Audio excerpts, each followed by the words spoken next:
Hiya, Joey Reynolds here. You can probably tell from the background that I'm not in Cheektowaga. I could be, we could be using one of those green screens. I'm here to talk about the Children's Hospital, and I'm going to tell you something you probably didn't know. I was raised a poor kid on North Division Street and had ringworm when I was 12 years old, and I was at the Children's Hospital in Buffalo for 2 months quarantined, and they had experimented on me, which is to use this new device. And they put this, we think that I caught it when I was leaning against a theater seat at one time, and as a kid. And they put the stocking over my head, and it was itching all the time, and they put me in the Children's Hospital and would not let anybody else near me, including my parents. They could visit in the room, but everybody else was on the outside. They put a little glass thing there, because I was there for a couple of months, and they used this, what do they call that thing they used on me? It probably caused me to think the way that I think. It's called radio. Yeah, I had the radio on for a couple of months, and that's all I had. That radio was my friend. So what did I do when I got to be an adult? I got on the radio. Makes sense? And they had radiated me, which was the first time it had ever been done by anybody in the country. And it was Children's Hospital. We didn't have any money, so they did it. They didn't charge us.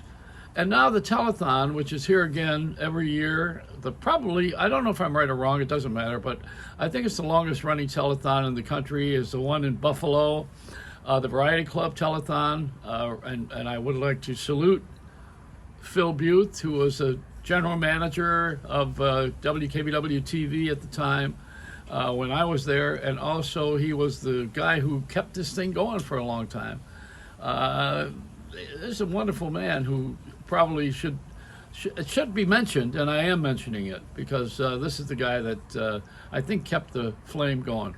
But the fact of the matter is that everybody knows we all have a heart in Buffalo for helping kids.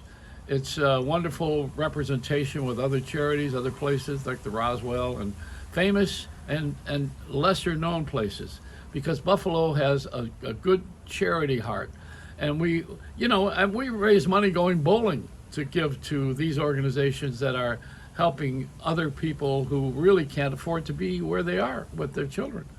And having the kids first, the churches have helped, the synagogues have helped. Everybody has put a hand in there. That's why they call Buffalo, what was they call it, the city of good neighbors.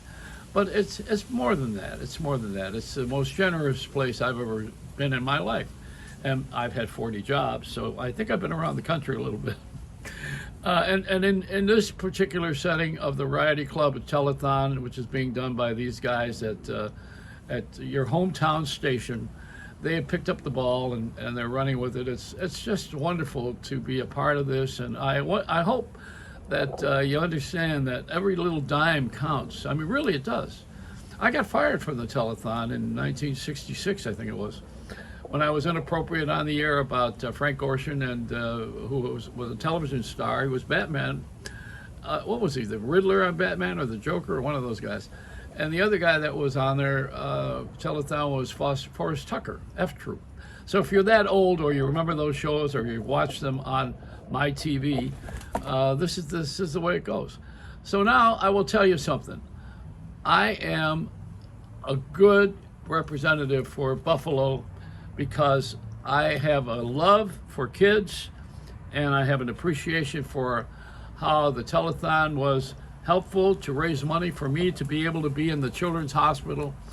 And what else can I tell you, except that I have the bird brain. The important thing is I'm still here. Thank you, Children's Hospital.